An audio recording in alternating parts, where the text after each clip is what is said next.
내 마음속에 죄악이 주장하면 죄의 열매를 맺고, 성령께서 내 인생 속에 함께 하시면 성령께서 내주하시는 이 풍성하신 축복이 내게 임합니다. 술 취하지 말라 이는 방탕한 것이니 너는 오직 성령의 충만함을 받으라. 많은 사람들이 이렇게 생각합니다. 그러면 그냥 내가 성령을 한껏 붙잡고 내 것으로 마음속에 꾸역꾸역 집어넣겠다. 성령님은 푸대자루처럼 내가 집어넣는 분이 아니셔요. 하나님이십니다. 그분은 창조주십니다. 그분은 내 인생을 다스리시는 섭리주십니다.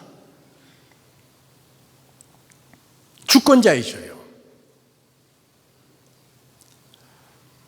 그래서 대비한 것이, 뭘 갖다가 물체처럼 집어넣는 것이 성령 충만이 아니라, 술을 마시면 술이 내 생각과 감정을 다 지배해버리잖아요. 들어오면. 홍 목사가 어떻게 하냐고요? 저 대학 다닐 때까지 술 엄청 먹은 사람입니다. 술이 제 몸에 땡기는 사람이에요. 체질이. 그런데 그 다음에 예수 믿고 나서 예수 믿는 것이 너무 즐거워서 웃겨서 내가 그걸 안 해요. 좋으면 지금도 할 겁니다. 술 취하지 말라. 아니, 인생에 술까지 안 취하면 어떻게 인생 살아? 그러죠? 그런데 그보다 더 좋은 취함이 있습니다. 많은 유대 사람들이 예수 그리스도 안에서 처음 성령의 충만함을 받았던 초대교회 성도들을 보고 저들이 세술에 취했다 그랬습니다. 똑같다, 증세가.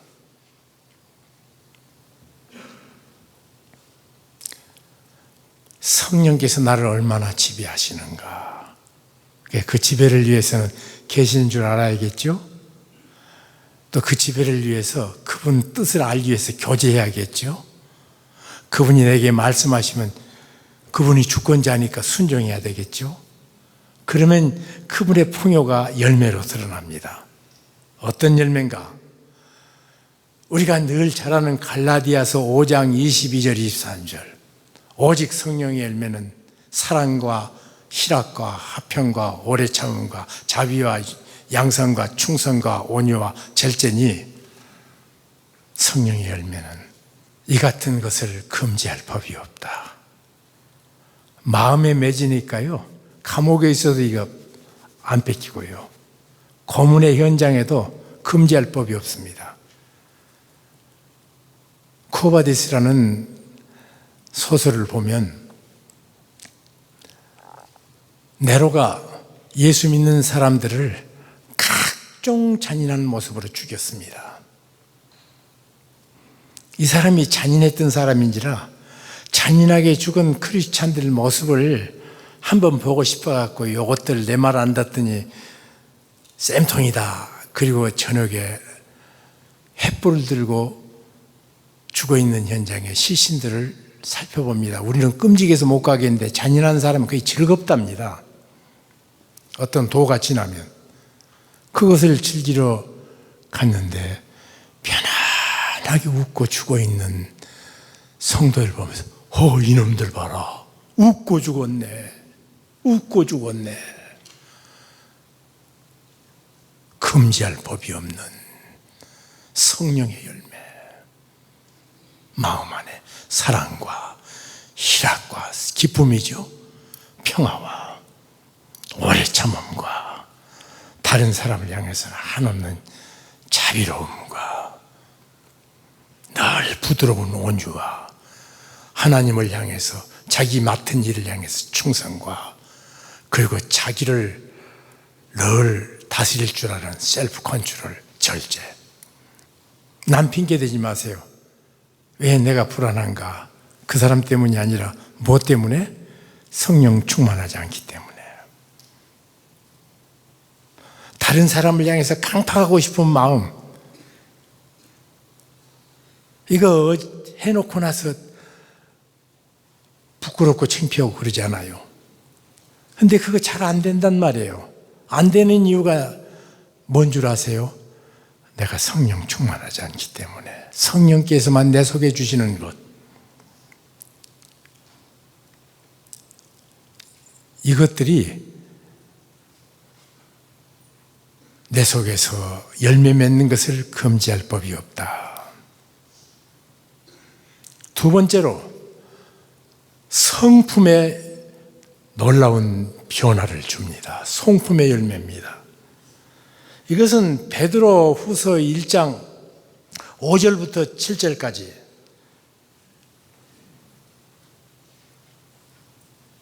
너희가 하나님의 성품에 참여하는 자가 되었다. 4절에 그렇게 기록됐습니다.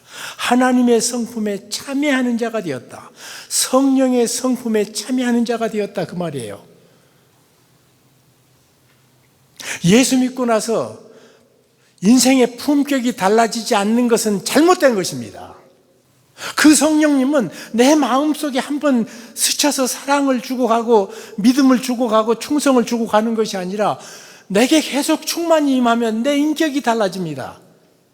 처음부터 손양원 목사님이 아니시고 처음부터 성 프랜시스가 아닙니다. 성령께서 그 속에 내주하셔서 그 인생의, 그 멋진 인생의 격을 만들어 주셨습니다. 신의 성품에 참여하는 자가 되게 하셨다. 어떤 인격입니까? 믿음. 여러분, 허벌판 우주 공간에서 아무것도 거점이 없는데 거기서 거점 없이 떠들던 내 인생이 어느 날 예수 그리스도라는 한 거점을 발견하고 그 예수 그리스도를 믿기 시작했습니다.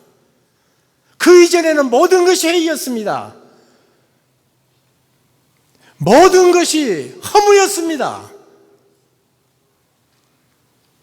그러다가 한 거점을, 그리고 신뢰가 되기 시작하니까 예수 그리스도를 신뢰하면서부터 그 다음부터 믿음이 내게 생깁니다. 다른 사람을 향해서 믿습니다. 제가 무지무지하게 친한 친구 네 놈이 있어요. 같은 목사 중에. 근데 사람들이 우리가 너무 친하니까 좀 심술이 나나 봐요. 야, 니네들은 서로 의심이 들거나 싸울 데가 없냐? 왜요? 밤낮 싸웁니다. 잘못 오면 대놓고. 어떤 친구는 제자 훈련하는데 네 제자냐 예수님 제자냐. 제자 훈련하면서 많은 사람이 자기 제자 삼습니다. 예수님 제자 아닌 경우가 너무 많아요. 대놓고 그래요. 그렇게 싸웁니다. 그러면 싸우니까 틀어지면 다시 얼굴도 안 볼 수도 있잖아요. 그런데 이 믿음이 있습니다. 내가 주님을 사랑하고 주님을 믿는 것처럼 그 형제도 똑같이 주님을 나처럼 믿는, 그리고 주님이 사랑하는 사람이다. 만약 잘못했으면 저하고 주님하고 관계지 뭐. 그래가지고는 주님을 믿는 믿음을 가지고 그 안경으로 보면요, 평생 같이 믿다가 벌써 두 놈이나 천국 가버렸어요. 그냥.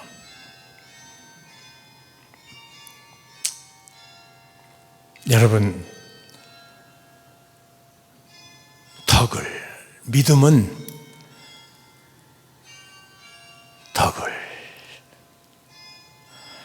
덕이라는 말은 높은 품격이라는 뜻입니다. 예수 믿고 나서 쪼잔하고 예수 믿고 나서 성품이 안 바뀌는 거,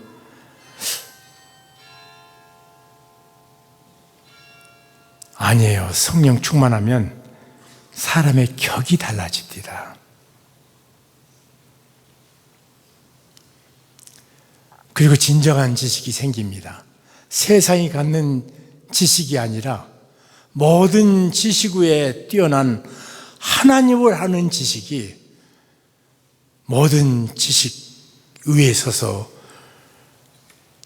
전혀 모르는 다른 사람은 모르잖아요. 하나님이라는 대전제가 있어서 이 우주에 있는데 그분을 모르고 아는 지식은 다 주변의 지식입니다. 지식의 절제도 자기 성품으로 절제가 되어야지 쉽습니다. 근데 그것이 늘 성령 충만해질 적에 절제도 내게 품성이 되고, 절제, 인내도 참 인내가 힘들잖아요. 하나님, 내게 인내를 주시옵소서, 빨리 주시옵소서 그래요. 무슨 인내는 빨리 주는 겁니까? 인내는 오래 참고 성질이 급해갖고 말이지.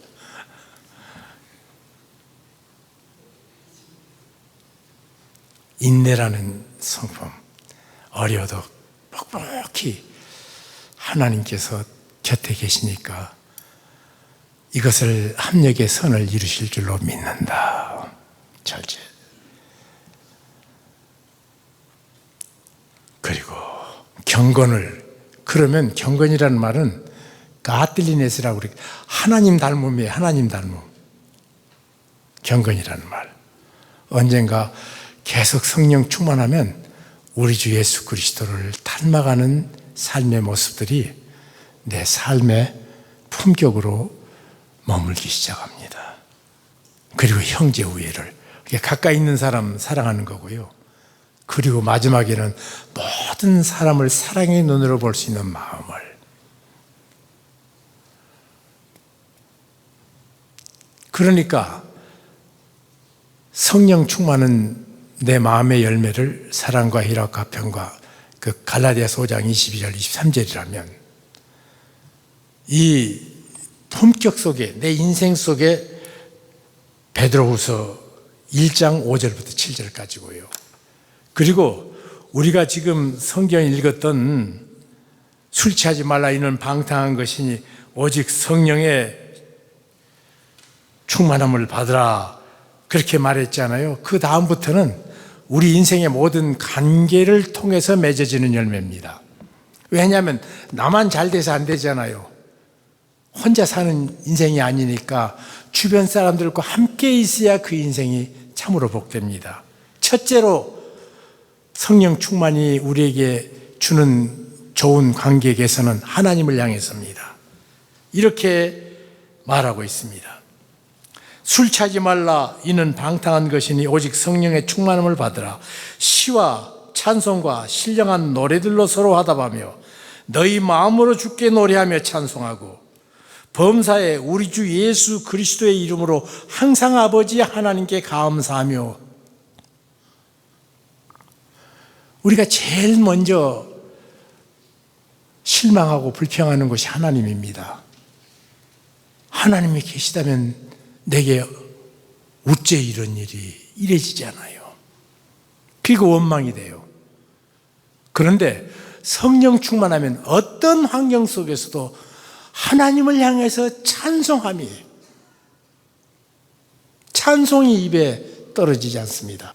그리고 그 하나님을 향해서 범사에 감사하며 후리초프가 미국을 돌아보고 나서 러시아 가서 그랬답니다. 미국 사람들이 축복받은 이유는 땡큐란 말을 너무 많이 하더라. 축복의 근거가 땡큐다 그러더래요.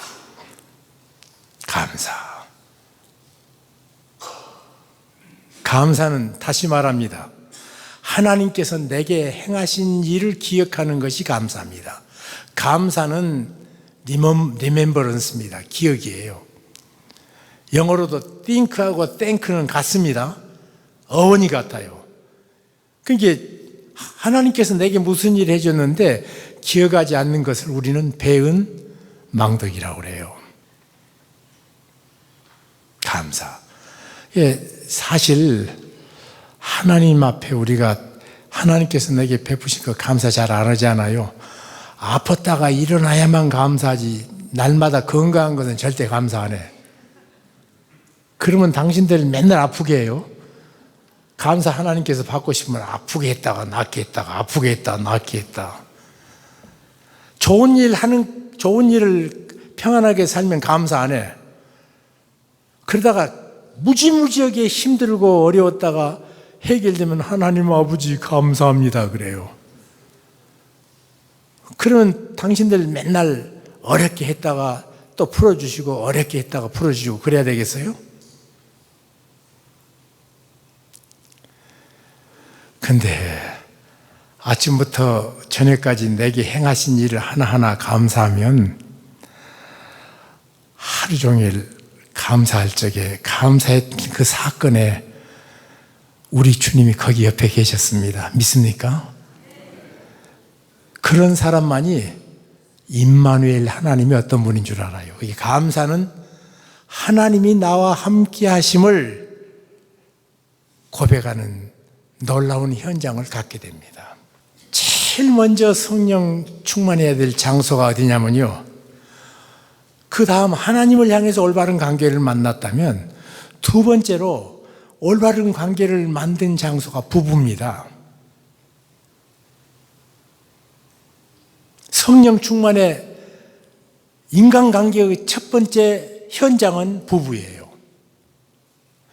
제가 남서울교회부터 교회 개척에서 살아오면서 가장 기쁘고 감사했던 것 중에 하나는요, 정말 그냥 살았던 사람들이 예수 믿고 나서 부부가 그렇게 서로 사랑하는 모습, 그것이 그렇게 좋더라고.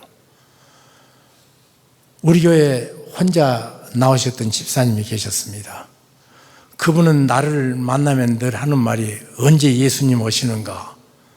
남편하고 싸우고 나면 제게 와서 예수님 빨리 오시게 해달라고 그렇게 기도하셨거든요. 예수 안 믿는 남편. 내가 가서 전도하니까 아니 예수를 믿어? 내 주먹도 못 믿는데 그러시고 그런 분이 계셨습니다. 그런데 그분이 예수님을 믿게 됐어요.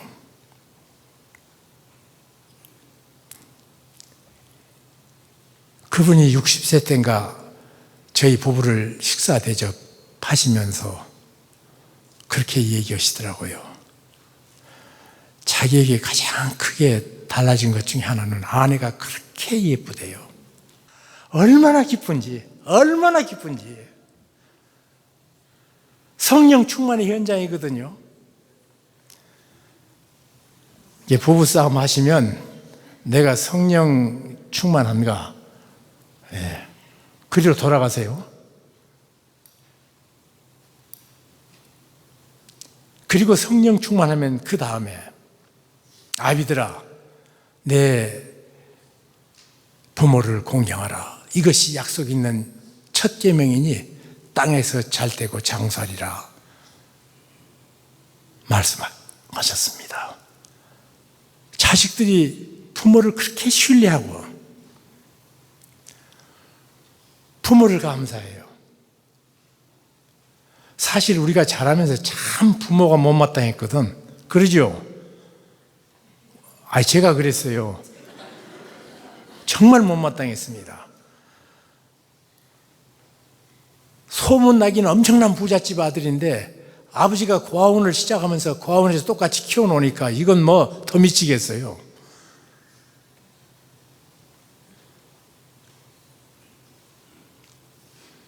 그러다 어느 날 아버지가 나를 중심으로 사랑한다는 사실을 처음 만났던 날 밤새 울었습니다.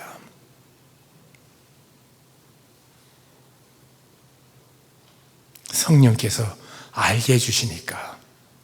그 전까지는 부모를 좋다는 자식, 중심으로 좋다는 자식들이 별로 없어요. 그냥 정으로 좋다고 그러지.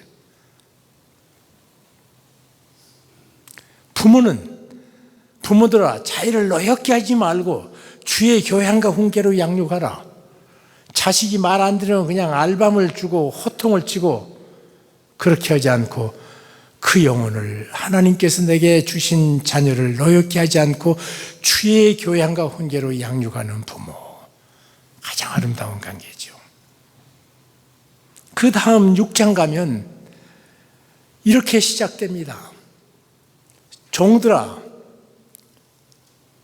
너희 상전을 눈가림으로 하지 말고 죽게 하듯 섬겨라. 직장 생활에서요, 할 수만 있으면 하여튼 눈 가리고 올라오더라요. 특별히 북한 사람들을 데리고 연해주에서 그 국제학교를 짓는데 망을 보고 놀아요. 망을 보고. 그래가지고 망을 세워놓고 있다가 누가 오면 그냥 얼른 일하는 척하고. 이게 사회주의 국가가 대부분 그러더라고요. 제가 보니까. 중심으로 일하지 않습니다. 어떻게든지 속이려고 들어요. 대부분 그러려고 듭니다. 사람들은. 그런데 성령 충만하면 자기 윗보스에게 충성합니다. 그러면 상전들아, 내 위에 우주의 주인 되신 하나님 계신 건 너 기억해야 돼. 공갈을 그쳐라 그럽니다. 그리고 하나님은 선 자리에서 충성하는 사람에게 똑같이 대우하신다. 넌 없다고 더 대우 안 해주고 너 저 사람 낫다고 멸시하는 것 아니야. 그 사람의 신실한 삶은 내가 똑같이 값을 쳐서 상 준다 말씀하십니다. 모든 인간관계를 악한 세상을 향해서 하나님의 전신갑주를 입습니다.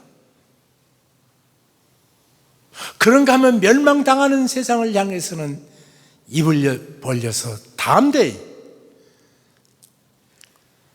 복음을 전합니다. 이것이 에베소서 6장 마지막까지 계속됩니다.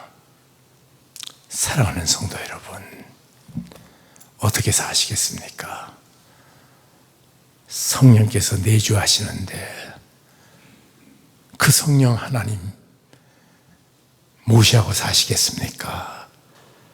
예수 믿을 적에 내 영광에 눈을 뜨게 하셔서 예수를 그리스도와 주로 내 인생을 시작해 주신 성령님, 그때 나와 내주하셔서 그냥 있는 것이 아니라 나와 교제하시기 원하시고 또 내게 자신의 뜻을 펼치실 때 내 소원을 사용하셔서 펼치시는 그 하나님 성령님, 그분으로 인해서 내 마음에 풍성한 열매를, 세상이 감당할 수 없는 열매를, 그리고 내 삶의 격을 달리하는 신의 성품에 참여하는 놀라운 축복을, 그리고 내가 살아가는 내 주변의 모든 관계 위에 하나님의 부여를 드러내는 이런 축복의 생애. 성령 충만입니다. 다시 말씀드립니다. 예수 믿는 것이 기적입니다. 내가 믿으셨습니까? 기적입니다. 그분으로 하지 않고는 믿을 수가 없기 때문입니다. 그리고 예수 믿는 삶을 사는 것은 어려운 것이 아니라 불가능합니다, 사람에게. 그렇기 때문에 그분께서 내 속에 열매를, 꽃피고 열매를 맺어주실 적에 진정한 풍성한 열매를 내 삶 곳곳에, 내 마음에, 내 품격에, 그리고 내가 살고 있는 내 주변의 인간관계에 허락해 주십니다. 이런 은혜가 우리 모두에게 평생 함께하기를 주 예수 그리스도의 이름으로 축복합니다.